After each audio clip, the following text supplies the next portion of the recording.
జై సాయిరామ్. మాస్టర్ గారిని ఒక భక్తుడు అడుగుతున్నారు, నేనెంత కష్టపడినా సాయి దర్శనం కలగలేదు. ఆయన ఉన్నారని, మనమును వింటారని నిశ్చయం కోసం వెతికాను. కారణం కర్తవ్యం తెలుపగోరుతాను.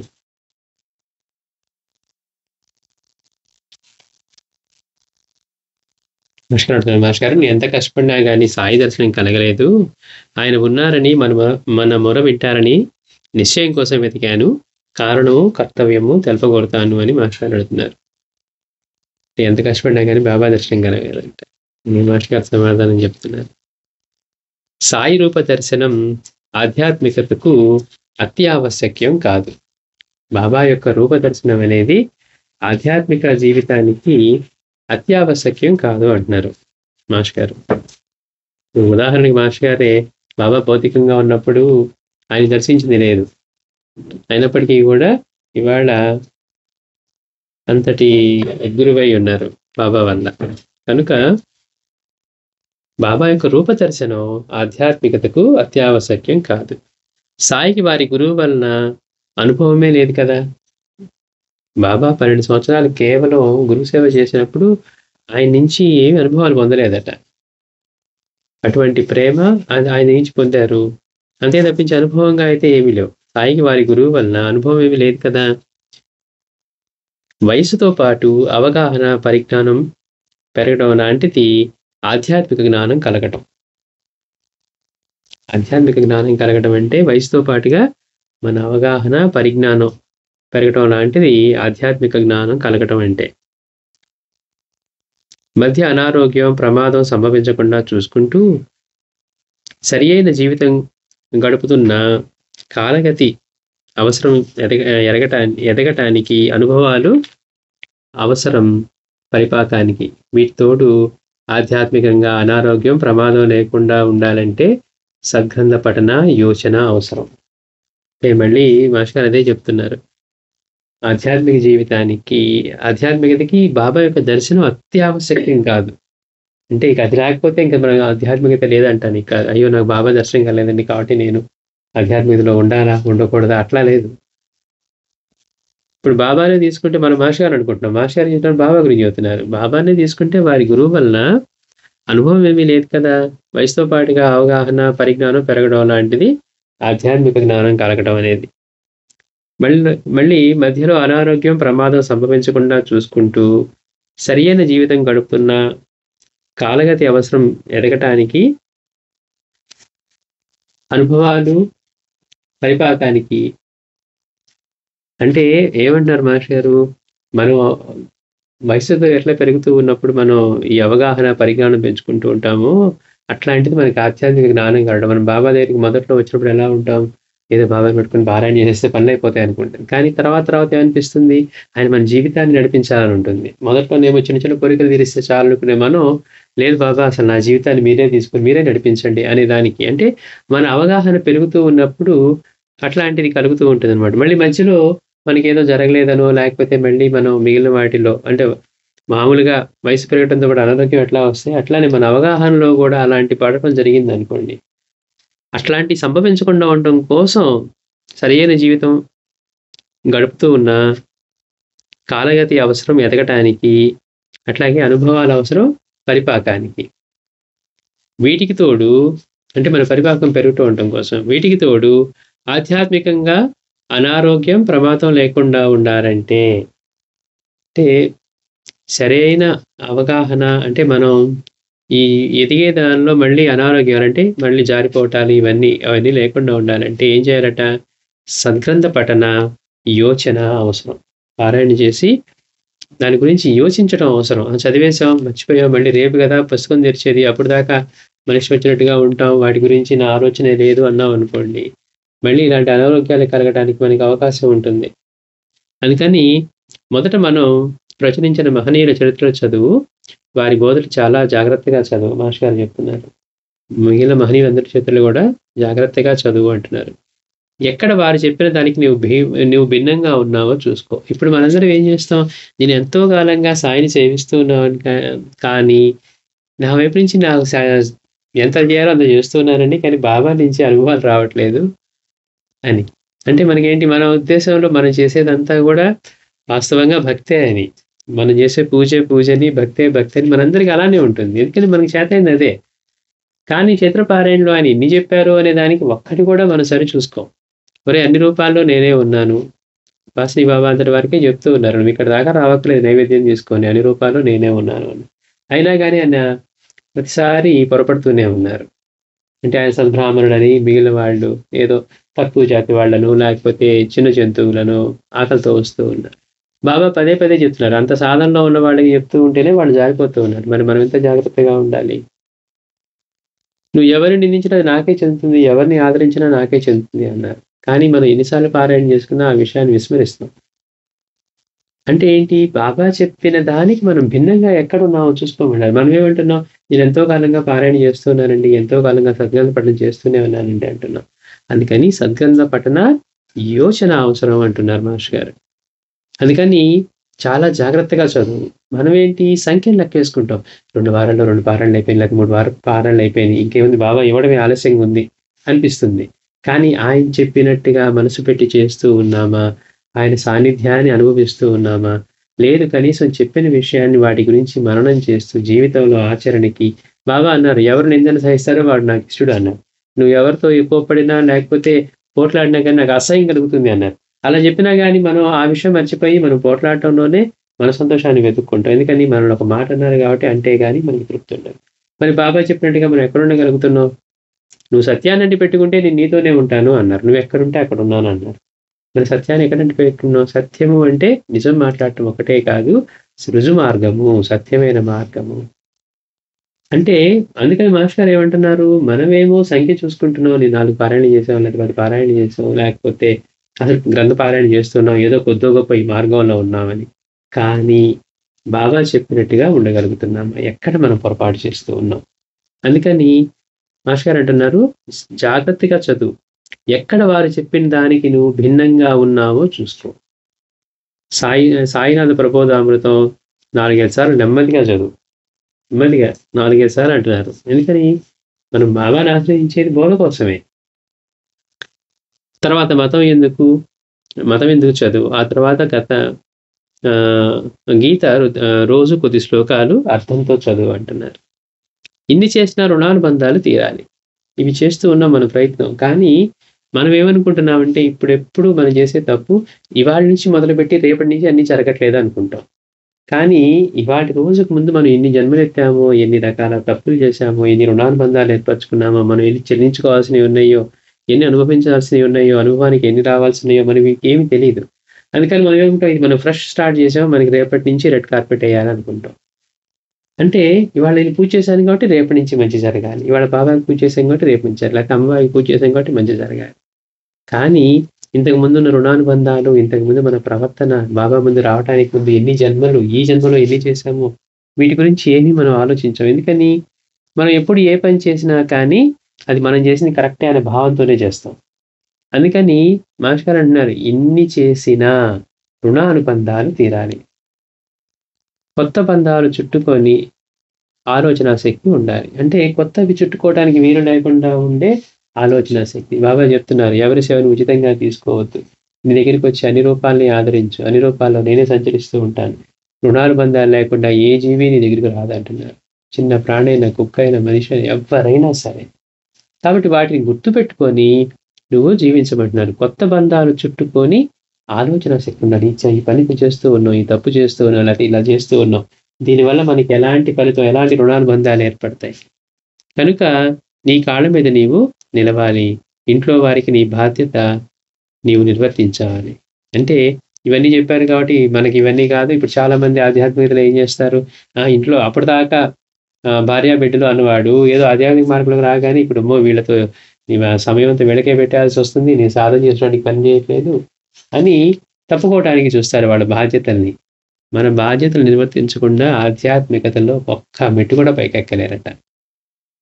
అందుకని బాబా ఎవరిని పొరపాటును కూడా సంధించమని కానీ ఇంకోటి కానీ చెప్పాల. మీ బాధ్యతలు సక్రమంగా నిర్వర్తించాలి, ఇచ్చిన ఒప్పుకున్న పని సక్రమంగా నిర్వర్తించాలి, పైగా ప్రేమతో చేయాలట. అందుకని ఇంట్లో వారికి నీ బాధ్యత నువ్వు నిర్వర్తించాలి. లేదు మాస్టర్ గారు అంటారు, ఇట్లానే ఒకళ్ళు ఎగ్జాంపుల్ చెప్తూ అంటారా, ఇప్పుడు అప్పటిదాకా అంతా చేస్తున్నవాడు ఇప్పుడు ఇంట్లో భార్యాబిడ్డలు అంతా అడ్డమైపోయారనంట. అట్లెట్లా ఒప్పుకుంటావు? నువ్వు ఇంట్లో బయటికెళ్ళి ఆకాశం వైపు చూసి పరబ్రహ్మమా అన్నం పెట్టు అంటే ఆయన అన్నం పెడితే అప్పుడు నువ్వు చేయొచ్చు. కానీ ఇంట్లోకొచ్చి ఏమంటున్నావు? నాకు ఇడ్లీ ఇవ్వు, కాఫీ ఇవ్వు, టిఫిన్ పెట్టని అడుగుతున్నావు కదా! మరి సాధన చేస్తున్న వీళ్ళ మీదే కదా ఆధారపడింది. మరి అలాంటప్పుడు వాళ్ళు అడ్డంకి ఎలా అవుతారు అంటారు మాస్టర్ గారు. అంటే ఇంట్లో వాళ్ళ పట్ల బాధ్యతలు సక్రమంగా నిర్వర్తించాలంతే. అంతరాత్మలో నీ లక్ష్యం కోసరం ఓర్మి విశ్వాసాలతో కూడిన నిరంతర దీక్ష లేక నిష్ట ఉండాలి. మనం ఏం చేస్తామంటే ఒక దానిలో పడగానే ఇక అదే జీవితం అన్నట్టుగా అటే వెళ్ళిపోతాం. అంటే లౌకికంగా లేకపోతే ఈ జీవితంలో మనం సాధించుకోవాల్సిన లక్ష్యాల పట్లే మన దృష్టి ఉంటుంది గానీ, ఇంకా ఎదగాలి, ఇంకా ఎదగాలని. ఇవంతా కూడా నేను ఎందుకు చేస్తున్నానంటే ఆధ్యాత్మికంగా నా లక్ష్యాన్ని నెరవేర్చుకోవటం కోసం. నాకంటూ గురువు యొక్క అనుగ్రహం పొందటమే నా లక్ష్యం అని పెట్టుకున్నామనుకోండి. ఇక ముక్తి, మోక్షం అనే పదాలు వాడకుండా గురువు యొక్క సాన్నిధ్యం లభించాలి. గురువు యొక్క అనుగ్రహం లభించాలి. అది లేకపోతే జీవితానికి ఏముంది? మనం సంపాదించేలాంటివి ఎంతోమంది ఎన్నో కోట్ల మంది సంపాదించారు. వెళ్ళిపోయారు. ఎవ్వరూ చెప్పుకోవడానికి లేరు. మనం కూడా వాటి కోసమే ఎందుకు పాకులాడుతున్నాం? అందుకని నేనెన్ని పనులు చేస్తూ ఉన్నా నా లక్ష్యం ఏంటి? నా గురువు యొక్క అనుగ్రహం పొందాలి. ఈ జీవితంలో అది పొందకపోతే నా జన్మ వ్యర్థం. ఇప్పుడు నేను చేసే పనులన్నీ ఉన్న రుణానుబంధాలని తీర్చుకుంటూ నా లక్ష్యం అయితే గురువు యొక్క అనుగ్రహం పొందాలి. అదే పరమ లక్ష్యం.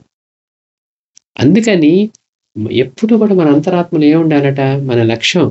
దానికోసం ఓరిమి విశ్వాసాలతో, అయ్యో నేను ఇంత చేస్తూ ఉన్నాను కానీ నా కుటుంబ సమస్యలు నన్ను బాగా ఇబ్బంది పెట్టేస్తూ ఉన్నాయి. ఇంట్లో వాళ్ళు ఇబ్బంది పెట్టేస్తున్నారు, పక్కన వాళ్ళు ఇబ్బంది పెట్టేస్తున్నారు, బంధువులు ఇబ్బంది పెట్టేస్తున్నారు అన్నాం అనుకోండి, రుణానుబంధాలని మనం మర్చిపోయినట్టు. ఇవన్నీ తీరుతూ ఉంటే తీరిపోతూ ఉన్నాయి. నా 10 మందికి అప్పులు తీసుకున్నాం అనుకోండి, మరి 10 మంది ఒక్కసారి వస్తే అందరూ ఒకసారి వస్తే నేనేం చేయాలంటాం.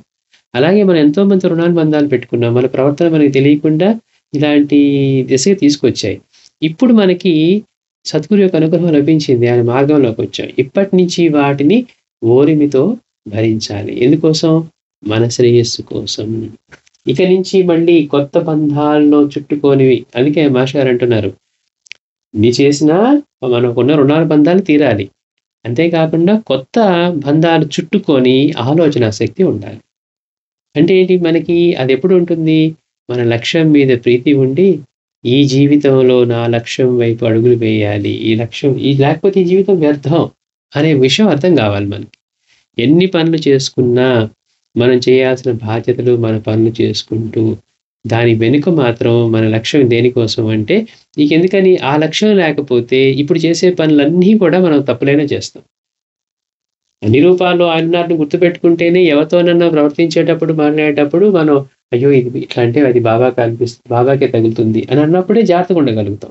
ఇప్పుడు ఇవన్నీ అనేసి ఊరికి ఆయనకి పూజ చేసుకుంటే సరిపోతుంది అనుకున్నాం అనుకోండి, మరి ఇవన్నీ చేసినవి ఆయన పట్లే కదా.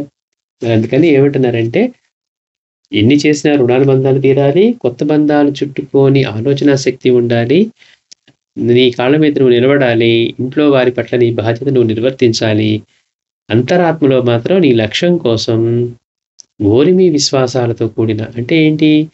మనం సద్గురువుకి పగ్గాలు అప్పగించడం అంటే మాస్టర్ గారు ఎంతో వివరణ ఇచ్చారు. దానిలో భరించాల్సి వచ్చింది కాబట్టి అయ్యో నేను కష్టపడి భరిస్తున్నానని కాదట. మన శ్రేయస్సు కోసం మనకు ఎదురయ్యేవన్నీ కూడా సద్గురువు యొక్క ప్రసాదం లాగా ప్రేమతో ఓరిమితో జీవించడమే మనం ఆయనకి దక్షిణ చెల్లించటం అంటే నిష్ఠాసమూరీలు. అందుకని మనం రోజులో కొంచెం సేపు పారాయణ చేసి మిగిలిన సమయం అంతా మన మనసు ఇష్టాలు మన సంబంధాలతోనే ఉండి బాబా చెప్పినట్టుగా కాకుండా, అయ్యో నేను ఇంతకాలంగా చేస్తూ ఉన్నా ఆయన దర్శనం కాలేదే, ఇంతకాలంగా చేస్తూ ఉన్నా ఆయన నాకు అనుభవాలు లభించట్లేదే అని మనం వాపోతాం. కానీ మాస్టర్ గారు అంటున్నారు, ఎక్కడ ఆయన చెప్పిన దానికి భిన్నంగా ఉన్నావో చూసుకో. ఏం చేస్తే ఆయనకి ప్రీతి అన్నారో చూడు, ఏం చేస్తే ఏకం కలుగుతుందన్నారో చూడు, మనల్ని ఎలా ప్రవర్తించమన్నారో చూడు. అప్పుడు మనం రోజు మొత్తంలో ఏం చేస్తూ ఉన్నాం, ఎలా మాట్లాడుతూ ఉన్నాం, వేటి పట్ల చేస్తూ ఉన్నాం, మనం కోరుకుంటున్నది ఏంటి, మనం చేస్తున్నది ఏంటి, అప్పుడు మనకు అర్థమవుతుంది. మనసు అందరికీ కావాలని ఉంటుంది. దర్శనం కావాలని ఎవరికి ఉండదు, సద్గురు యొక్క అనుగ్రహం లభించాలని ఎవరికి ఉండదు. కానీ మనం ఆ లక్ష్యం లేనప్పుడు, అంటే అది లక్ష్యం అయినప్పుడు దానికోసం మనం పయనం చేయాలి కదా. చేయకుండా, ప్రయాణం చేయకుండా ఊరికే కోరిక మాత్రం ఉంటే ఫలితం లేదు. అందుకని మిగిలిన పనులు ఎన్ని చేస్తూ ఉన్నా మన అంతరాత్మలో మాత్రం మన లక్ష్యం సద్గురువు యొక్క అనుగ్రహం పొందడం కోసమే. నాకు గురుదర్శనం కావాలి, లేకపోతే నాకు సద్గురు యొక్క అనుగ్రహం లభించాలి. మిగిలినవన్నీ నేను నా బాధ్యతలుగా చేస్తూ ఉన్నా. అందులో ఇరుక్కోకుండా. అందుకే చెప్పారు. చేసేటప్పుడు ఎలా చేయాలో బాబా చెప్తున్నారు. దుఃఖంలో చిక్కుకోకుండా చేయాలంటే మనకి ఉదాహరణ చెప్పారు. భూమి, సూర్యుడు, వాయువు ఎలా పనిచేస్తూ ఉన్నాయో అలా పనిచేస్తూ మన బాధ్యతను నిర్వర్తించాలి కానీ మళ్ళీ వాటిలో బంధాల్లో గాని, బాధల్లో గాని చిక్కుకోకుండా. అలా చిక్కుకోకుండా ఉంటే ఈ దుఃఖం ఎక్కడిది అంటున్నారు.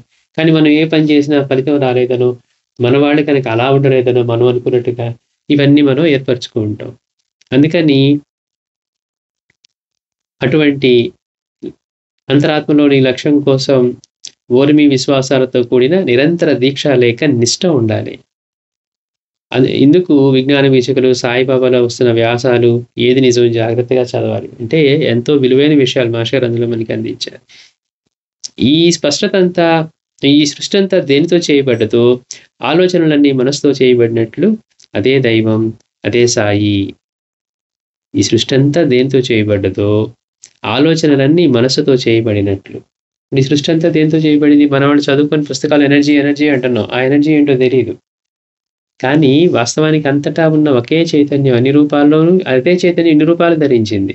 అందుకే మనకి మూలం ఏమంటాం? ఎక్కడికొచ్చినా గానీ ప్రైమరీ పార్టికల్స్ అవే అని చెప్తాం మనం. ఏదో ఎలక్ట్రాన్, న్యూట్రాన్, ప్రోటాన్ అట్లా.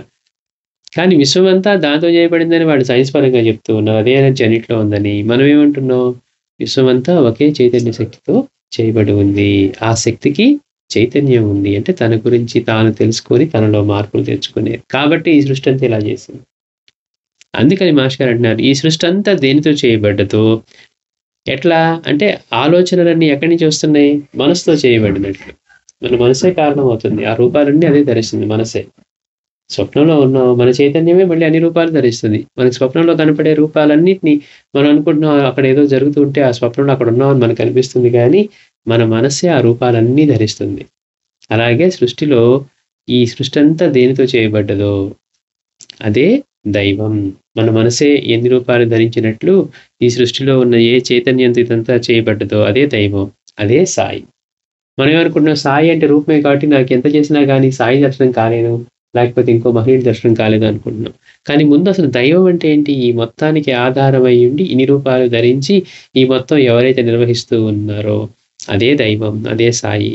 దీని విషయంలో శంక ఎలా వీలు? ఇందులో అనుమానాలు అట్లా ఉండటానికి అవకాశమే లేదు.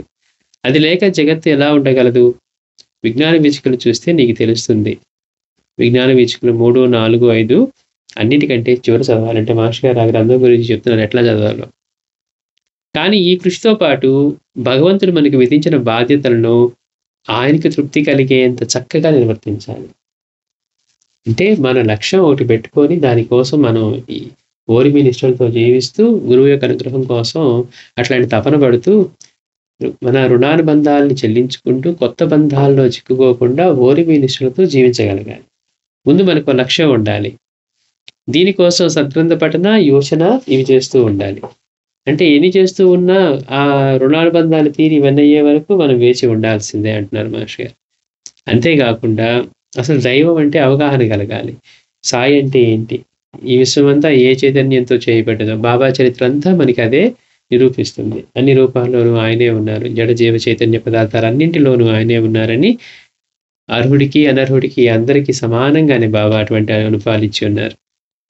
కనుక ఈ కృషితో పాటుగా మనం ఏం చేయాలి అంటే భగవంతుడు మనకు విధించిన బాధ్యతలను ఆయనకు తృప్తి కలిగేటంత చక్కగా నిర్వర్తించాలి. మనం అనుకుంటాం అబ్బాయి ఈ బాధ్యత అండి లేకపోతేనే హాయి ఏదో సేవ చేసేద్దాం అనుకుంటాం. అంటే ఎందుకని? చేసే పని మనకి ఇబ్బందికరంగా ఉందని. అంటే చేసే ప్రతిదీ ఆయన సేవగా చేయటం మొదలు పెడితే అది ఆయన సేవగా అవుతుంది. కనుక ఈ కృషితో పాటు భగవంతుడు మనకు విధించిన బాధ్యతను ఆయన తృప్తి కలిగేటంత చక్కగా నిర్వర్తించాలి. సకాలంలో పండు పండినట్లు పాలు తోడుకున్నట్లు. అప్పుడు దాకా తోడుకున్నట్టుగానే ఉంటాయి పాలు చూడండి. కానీ తర్వాత ఒక్కసారిగా తోడుకుంటాయి. అట్లాగే పండు కూడా పండు పండినట్లు పాలు తోడుకున్నట్లు అన్నీ చేకూరుతాయి. అంటే మనం దానికి లక్ష్యం మీద ప్రీతి ఉండి ఇలాంటి జీవితాన్ని ఆయన చెప్పినట్లుగా ఆయనకి నచ్చేటట్లుగా ఆయన్ని తృప్తిపరచగలిగేట్లుగా జీవిస్తూ వేచి ఉంటే అట్లా వచ్చేస్తుంది. అంతేగాని ఎట్లా దానికి ప్రాసెస్ ఉంది. పాలు తోడుకోవాలంటే క్షణంలో తోడుకోవు. అట్లాగే ఒక్కసారి ఆ పండు పండినట్లుగా సకాలంలో పాలు తోడుకున్నట్లుగా అన్నీ చేకూరుతాయి.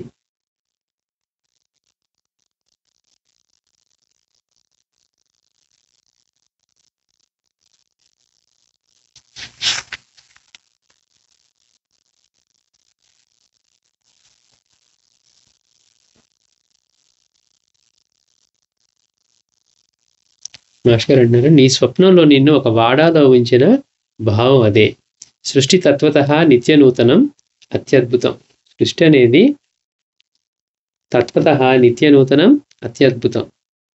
కానీ మనం ఏమనుకుంటున్నాం, రోజు ఇలా బయటికి వెళ్ళి చూస్తాం, మనకి ఎదురుగా ఉన్న చెట్లు, ఎదురుగా ఉన్న మొక్కలు, పువ్వులు రాలిపోవటం, రావడం, ఇవన్నీ చూస్తూ ఎంత మార్పు జరుగుతున్నా కానీ ఆ రోజు ఉండే చెట్లేనండి, రోజు చూసేవిగా కొత్తగా ఏముంది ఇందులో అని మనకు అనిపిస్తుంది. కానీ ఈ సృష్టి మొత్తం ఎట్లా ఉందట అంటే, ఇప్పుడు మన శరీరంలోనే మనం ఏం మార్పు లేదనుకుంటున్నా కొన్ని వేల కణాలు చచ్చి పుడుతూ ఉంటాయి కొత్తవి. మనలోనే ఎంతో మార్పు జరుగుతుంటుంది. అట్లాగే సృష్టి మొత్తంలో కూడా ఎంతో మార్పు జరుగుతూ ఉంటుంది. నిత్య నూతనం, ప్రతి క్షణం కూడా ఎంతో జరుగుతూ ఉంటుంది. గుర్తించేది లేదు మనకి, ఊరికే వెళ్ళిపోతూ ఉంటాం. సృష్టి తత్వతః నిత్య నూతనం అత్యద్భుతం. ఆ సంగతిని అనుక్షణం గమనించు. అలవాటు వలన భావాలు స్మృతులతో ఈ విషయాన్ని మరుగుపరచనివ్వవద్దు. మనం దేనంటే ఆ అలవాటు వలన భావాలు స్మృతులతో ఈ విషయాన్ని మరుగుపరచనివ్వద్దు అంటున్నారు. అలవాటు వలన. అట్లాగే ఈ సృష్టి యొక్క నిజతత్వం, కుండలతత్వం, ఈ సృష్టి యొక్క నిజతత్వం కుండలతత్వం మట్టి అయినట్లు విజ్ఞాన వీక్షకులు ఏది నిజంలో ఇదే తెలుస్తుంది. ఎన్ని కుండలున్నా కుండలన్నిటికీ ఆధారం మట్టి అయినట్లు ఈ సృష్టితత్వం కూడా అన్నింటికీ ఒకటే ఆధారం. అందుకని ఏమంటున్నారు, ఈ సృష్టి యొక్క నిజతత్వం కుండలతత్వం వంటిదట. అంటే కుండలతత్వం మట్టి అయినట్లు నీకు ఇదే తెలుస్తుంది. దానిని ఆ భావంతో గుర్తించు. అంటే భగవంతుడిని ఆ భావంతో చూడటం, అన్ని రూపాల్లోనూ ఉన్న తత్వం ఏదైతే ఉందో అదే సాయిగా, అదే భగవంతుడిగా చూడమని. ఒక కుండ యొక్క మట్టి అనే తత్వమే అన్ని కుండల తత్వమును. అది తద్భిన్నంగా తోచడమే అజ్ఞానం. ఈ కుండ వేరండి, ఆ కుండ వేరండి చేయబట్టది దాంతోటే. ఈ కుండ వేరు, ఆ కుండ వేరు, ఈ మట్టి వేరు, ఆ మట్టి వేరు అనలేం కదా. అట్లా అనిపిస్తుంది అంటే అజ్ఞానం. అందుకని బాబా మాస్టర్ గారు ఏమంటున్నారు, మనకి అలా ఇవన్నీ వేరు అని అనిపించడమే అజ్ఞానం. అన్నిటికీ వేరు అన్న భావమే అజ్ఞానం. అనాలోచితమైన గుడ్డి జీవితం. అజ్ఞానము అనాలోచిత గుడ్డి జీవితం. అందులోని వ్యక్తులు, పరిస్థితులు, వస్తువుల మీద దృష్టి నిలిస్తే సత్యం మరుగవుతుంది. అంటే అందులోని వ్యక్తుల, పరిస్థితుల, వస్తువుల మీద కనుక మనం దృష్టి నిలిపితే సత్యం మరుగవుతుంది. రాగము, ద్వేషము మన దృష్టిని అలా లాగుతాయి. అంటే మన వస్తువుల మీద, వ్యక్తుల మీద ఇలా నిలుపుతున్నాం అనుకోండి, అంటే కుండల మీద నిలుపుతున్నాం, కుండల యొక్క తత్వం కాకుండా. అంటే అన్ని కుండలు రకరకాలుగా ఉన్న వేరువేరు కుండలు అన్నింటికీ ఆధారం బట్టే. అట్లాగే ఇన్ని రూపాలు ధరించింది ఆయనే, ఆ చైతన్యమే. అలా కాకుండా మన వస్తువుల మీద, వ్యక్తుల మీద నిలిపినప్పుడు సత్యం మరుగవుతుంది, వేరనే అనిపిస్తుంది. అదేంటండి మీరు వేరు నేను వేరు కదా, మన అనుభవాలు వేరుగా ఉన్నాయి, ఇట్లా ఉంటుంది. అందుకని పైగా రాగము, ద్వేషము మన దృష్టిని అలా లాగుతాయి. సాయి చరిత్ర అంతా ఈ భావాన్ని ఘోష చేస్తూ ఉన్నది.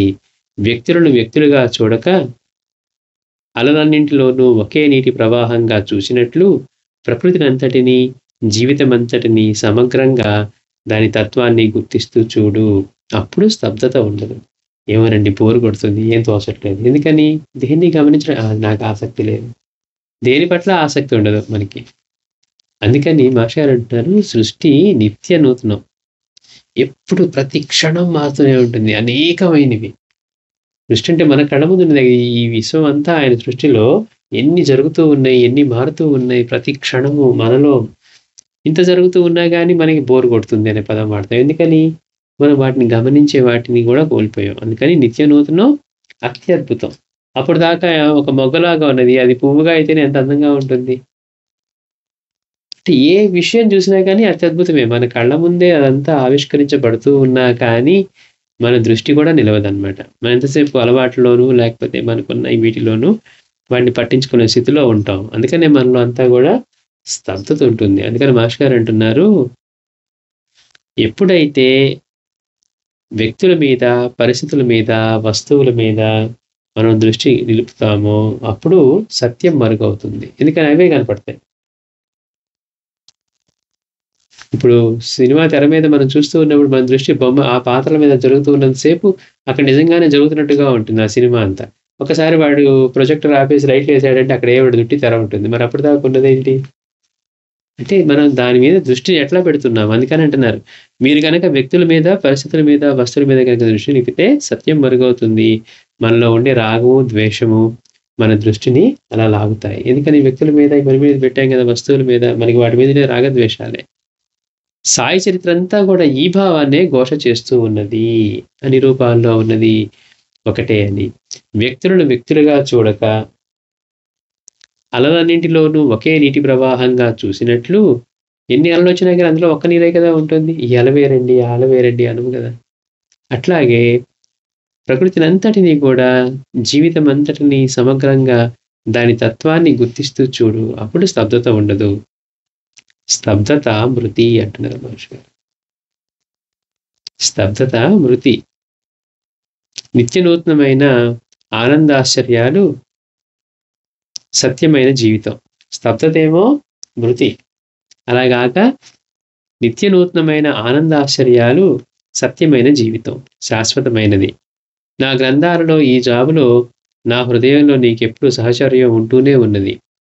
ప్రక్క కొండలోని మట్టికి మరొక కొండలోని మట్టికి భిన్నంగా ఎక్కడా ఎప్పుడు ఉన్నది? అంటే మహర్షిగారు అంటున్నారు ఇక్కడ స్తబ్దతే మృతి అంటున్నారు. ఏది పట్ల ఆసక్తి అని దాన్ని ఎక్కడ చూస్తాం, దీన్ని ఎక్కడ చూస్తాం. కానీ నిత్యనూతనమైన ఆనందాశ్చర్యాలే సత్యమైన జీవితం, పైగా శాశ్వతమైనది. మహర్షి అంటారు, నా గ్రంథాలలో ఈ జాబులో నా హృదయంలో నీకెప్పుడు సహచర్యం ఉంటూనే ఉన్నది అన్నారు. అంటే ఓపెన్గా చెప్తున్నారు మహర్షి గారు. ఆ రూపం గ్రంథాల రూపంలోనూ నా సన్నిధి, అట్లాగే ఆ జాబులో నా హృదయంలో నీకెప్పుడు సహచర్యం ఉంటూనే ఉన్నది. ఎందుకని? ప్రక్క కొండలోని మట్టికి మరో కొండలోని మట్టికి భిన్నంగా ఎక్కడ ఎప్పుడు ఉన్నది? అన్ని రూపాలు ధరించింది ఆయనే కదా. అలా భిన్నంగా దూరంగా ఉన్నదన్నది భ్రాంతియే, అపోహ మాత్రమే. అందుకే మహనీయులందరూ ఎప్పుడు కలిసి ఒకే చోట అందుకే మనం అందరము ఎప్పుడు కలిసి ఒకే చోట ఉన్నాం సాయిలో అంటున్నారు మహర్షి గారు. అంటే రూపం ఆవశ్యకం అని అనుకునే వాళ్ళకి మహర్షి గారు చెప్తున్నది అనమాట. అంటే ఏంటి? మహర్షి గారిని ఎంతకాలంగా బాబా చేస్తున్నా కానీ ఆయన దర్శనం కలగలేదు. ఆయన ఉన్నారని మొరవింటారనే నిశ్చయం కోసం వెతికాను. కారణము కర్తవ్యము తెలవబోతున్నాను. ముందు ఆధ్యాత్మిక జీవితానికి బాబా యొక్క రూపదర్శనం, అనుగ్రహం కావాలా, రూపదర్శనం కావాలా అంటే మనం ఏం చెప్తాం? అనుగ్రహమే అంటాం. కానీ ఇక్కడేమంటాం? రూపదర్శనం కాదు దానికి. దీంతో పాటు అది కూడా ఉంటే బాగుంటుంది అంటామే కానీ అదే ముఖ్యమను. బాబా నీ అనుగ్రహం ఉంటే చాలు. అట్లాగే అందుకని అది అత్యావశ్యకం కాదు. బాబా యొక్క బాబాకి వారి గురువు వల్ల ఏ అనుభవం ఉందని. కాబట్టి మన అవగాహన పెరగాలి. అవగాహన జారిపోకుండా, అవగాహనలో అనారోగ్యాలు ఇవి రాకుండా ఉండటం కోసం మనం సతత పఠన, యోచన చేయాలి అంటున్నారు మహర్షి గారు. బాగా జాగ్రత్తగా చదివి బాబా చెప్పిన వాటికి మనం ఎక్కడ భిన్నంగా ఉన్నాము, బాబా ఏం చేస్తే ఆయనకి ఇష్టం, ఏం చేస్తే ఆయనకి నచ్చదు, ఏం చేస్తే ఆయనకి చేరుతుంది, ఏం చేస్తే ఆయనకి ఇబ్బంది కలిగిస్తుంది, ఇట్లా ఇవన్నీ ఆలోచిస్తూ చేస్తే అప్పుడు అయ్యో ఇన్ని చెప్పినా బాబా మనం పూజిస్తున్నాం అంటున్నామే కానీ బాబా చెప్పిన మాట ఒక్కటి పాటించట్లేదు. నువ్వు 10 మాటలకు ఒక మాటతో సమాధానం చెప్పు, భరించలేకపోతే అక్కడి నుంచి వెళ్ళిపో అన్నారు. కానీ మనం ఎప్పుడు ఆ పని చేయట్లేదు. అట్లా మనం ఆలోచించుకుంటూ ఉంటే, అంతేకాకుండా ఏమంటున్నారు, మన రుణానుబంధాలన్నీ తీరాలి, కొత్తవి చుట్టుకోకుండా ఉండే ఆలోచన శక్తి మనలో పెరగాలి, అంటే మన ప్రవర్తనలో. కనుక అంతేకాకుండా మన కాళ్ళ మీద మనం నిలబడుతూ ఎవరి మీద ఆధారపడకుండా మళ్ళీ ఇంట్లో వాళ్ళ పట్ల బాధ్యతను సక్రమంగా నిర్వర్తించాలి. ఎక్కడా వాటిని విస్మరించడానికి అవకాశం లేదు. ఆధ్యాత్మిక పేరు చెప్పి ఇవన్నీ ఎక్కడ చేస్తావంటే నేనేదో సాధన చేసుకుందామంటే ఈ పిల్లలు, లేకపోతే ఈ భార్య, ఈ గోల, ఇదంతా ఈ సంసారం నేనెక్కడ, మరి ఇన్నాళ్ళు అదే కదా ప్రీతిగా గడిపింది. ఇవాళ నీకేదో తప్పించుకోవడానికి మాట్లాడినట్టుందే గాని. కనుక ఇవన్నీ చేస్తూ అంతరాత్మలో మాత్రం మన లక్ష్యం కోసం, ఆ ప్రీతి, దానికోసం దేన్నైనా భరించగల జీవితం. ఎందుకని? అసలు భరించలేకపోవడానికి కారణం ఏంటి? మనం చేసుకున్నవే కదా! మనం అప్పులు చేసి అప్పులోళ్ళందరూ నా మీదకొచ్చారు అన్నామనుకోండి, ఏమన్నా అర్థం ఉంటుందా? ఏవండీ నేను అప్పు చేయలేదు, కానీ వాడు బ్యాంక్ వాడు నాకేదో లెటర్ పంపించారు, లేతే వేరే వాళ్ళు పొరపడ్డారంటే మనం మాట్లాడొచ్చు. మనం చేసినవి మనకొచ్చినప్పుడు నేను ఒప్పుకోను, నేను బాబాని పూజ చేస్తున్నాను, నాకిది రాకూడదని ఎట్లా అంటావు? ఇంతకుముందు చేసినవన్నీ ఎవరు చెల్లిస్తారు? అందుకే అంటున్నారు, ఇంతకుముందు చేసినవి తీర్చుకుంటూ, కొత్తవి తగులుకోకుండా చూసుకోవడం అనేది కావాలి అంటున్నారు. అందుకని అసలు ముందు బాబా అంటే ఏంటో, ఈ సృష్టి అంతా దేనితో చేయబడ్డదో, మనసే అన్ని రూపాలు ధరించినట్లుగా, ఆలోచనలన్నీ మనసుతో చేయబడినట్లుగా, అదే దైవం. అంటే సాయిని కేవలం రూపం మాత్రమే అనుకోవటం కాకుండా. పైగా మాస్టర్ అంటారు, ఇంత కృషి చేస్తూ మనకు విధించిన బాధ్యతలను ఆయనకి తృప్తి కలిగించేంతట చక్కగా నిర్వర్తించాలి. సకాలంలో పండినట్లు పాలు తోడుకున్నట్లుగా అన్నీ చేకూరుతాయి. కానీ మనం తొందరపడుతూ ఉంటాం. అందుకని మనకి అవగాహన పెరగడం అనేది ఎంతో ముఖ్యం. దృష్టితత్వం అనేది నిత్య నూతనము, అత్యద్భుతం. మనమేమో జరిగే ఏ ఒక్కదాన్ని గమనించకుండా ప్రతి ఒక్కదాన్ని గమనించడం అనేది మర్చిపోయి, మన అలవాట్లు, మనకున్న భావాల వల్ల వాటిని కూడా విస్మరించి కేవలం దృష్టిలో ఒకే తత్వం ఉన్నప్పటికీ కూడా రూపాల మీద, వస్తువుల మీద, విషయాల మీద పెట్టడం వల్ల మనకి రాగద్వేషాలు మన దృష్టి అంతా కూడా వేరు అన్న భావం వైపే లాగుతూ ఉన్నాయి. అందుకే బాబా చిత్ర పారాయణ చేస్తున్నామంటే చరిత్ర అంతా ఏం చెప్తోంది? అన్ని రూపాల్లోనూ ఆయనే ఉన్నారు. అమ్మ నువ్వు పెట్టిన రొట్టెతోటి నా ఆకలి తీరింది అంటున్నారు బాబా. బాబా నేను మీకెప్పుడు పెట్టానండి? అదిగో ఆ రొట్టె వేసిన కుక్క నేనే అంటున్నారు. అంటే ఏంటి? ప్రతి ఒక్క జీవిలోనూ ఆయనే ఉన్నారు. చరిత్ర అంతా ప్రతి ఒక్క లీలలోనూ ఆయన సర్వజ్ఞత, సర్వవ్యాపకతే మనకి తెలుస్తూ ఉంది. అంటే అన్ని రూపాల్లోనూ ఆయనే ఉన్నారని అనుభవించి మన దృష్టిని సంస్కరిస్తూ ఉన్నారు. అయినప్పటికీ కూడా చరిత్ర పారాయణ చేస్తూ బాబా గొప్పవారండి, కానీ నేను మాత్రం నా ప్రవర్తన ఇలానే ఉంటుందండి అన్నామనుకోండి, అప్పుడు మనలో అవగాహన పెరిగి అటువంటి ఇది వచ్చేంత వరకు మనం వేచి ఉండాలి. అందుకని నాకు దేని పట్ల ఆసక్తి లేదండి, దృష్టిలో ఏదో వస్తాయి, పువ్వులు వస్తాయి, చెట్లు వెళ్తాయి, ఇట్లా అంటూ ఉన్నాం అనుకోండి, అంటే దేన్ని గమనించాలి? నిశ్చితంగా అంత అద్భుతం అంతా మనం కళ్ళ ముందే ఆవిష్కరిస్తున్నా కానీ ఇంకేదో మెరికలు జరగాలి అని అనుకుంటూ ఉంటే మాస్టర్ గారు అంటున్నారు, అసలు ఈ స్తబ్దత అనేది ఉంది చూసారా, గుర్తించకుండా ఉండటం అనేది. ఆ స్తబ్దతే మృతి, నిత్య నూతనమైన ఆనందాశ్చర్యాలు, సత్యమైన జీవితం. ఆధ్యాత్మికతలో ఉండమంటే అన్నీ ఏదో కోల్పోయినట్టు, ఏమీ చేయనట్టు, నిరాశతో, నిస్పృహతో ఉండటం కాదు. దుఃఖస్పర్శ లేకుండా ఆనందంగా జీవించగలగటం. అందుకని మాస్టర్ గారు నా సహచర్యం ఎప్పుడూ ఉంటూనే ఉంది అంటున్నారు. గ్రంథ రూపంలో, జాబుల రూపంలో, అట్లాగే నా హృదయంలో. అందుకని ఉన్నదంతా ఆయనే, అన్ని రూపాల్లోనూ ఆయనే ఉన్నారు. కాబట్టి అసలు ప్రక్క కొండలోని మట్టికి మరో కొండలోని మట్టికి భిన్నం ఎక్కడ? ఎప్పుడున్నది? అలా భిన్నంగా దూరంగా ఉన్నదన్నది మాత్రం భ్రాంతి, అపోహ మాత్రమే. అంటే వ్యవహారికంగా వాళ్ళు మన నుంచి చేసి మనకి చెప్తూ ఉన్నప్పటికీ కూడా మన నుంచి ఆయన భిన్నంగా ఎప్పుడున్నారు? అది చెప్తుంది మాస్టర్ గారు. అందుకే మన వారందరము ఎప్పుడు కలిసి ఒకే చోట ఉన్నాం, సాయిలో. మనం ఎక్కడున్నాం? అందరము సాయిలోనే ఉన్నాం. మనలో అంతటా ఆయనే వ్యాపించి ఉన్నారు అంటున్నారు. శ్రీ సచిదానంద సద్గురు సాయినాథ్ మహారాజ్ కి జై. సద్గురు భరద్వాజ్ మహారాజ్.